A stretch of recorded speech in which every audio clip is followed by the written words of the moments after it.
All right, we're back this week, and last week we talked about that classic quote from the Count of Monte Cristo. Life is a storm, my young friend. You will bask in the sunlight one moment and be shattered on the rocks the next. What makes you a man is what you do when that storm comes.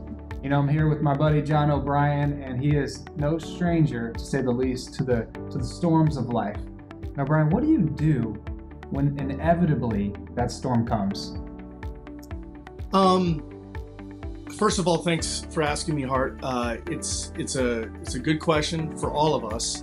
And what I've learned from going through different storms in life is there are many different kinds of storms, but they all have as kind of essential thesis, something is not right. There's a fundamental rupture in your life.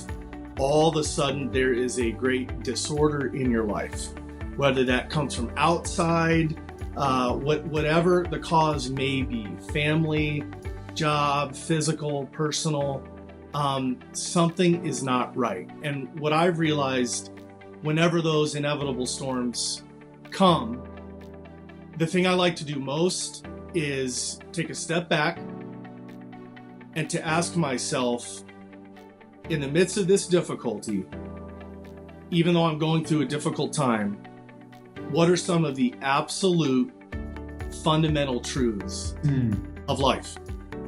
And literally, I will kind of say, John, take a step back, and I try to enter into a bit of prayer. And inevitably, I think to myself, I'm safe. I have people who love me.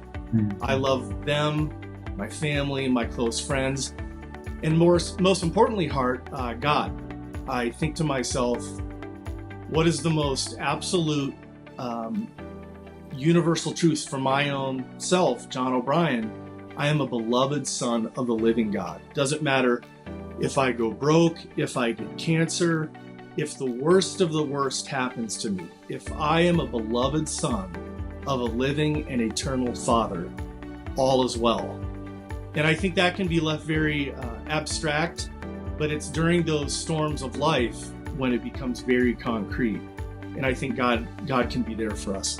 Praise God. It's beautiful. A recent conversation we had in the midst of one of those storms in your life, you kept telling me, what you're saying over and over when you wake up in the morning, in the middle of the night is, God, you are the everlasting God. And just that simple phrase would just bring you right back to that simple truth. God is the everlasting God. He holds all things in his hands. So we'll be back for one more week talking about the life. We'll see everybody next week.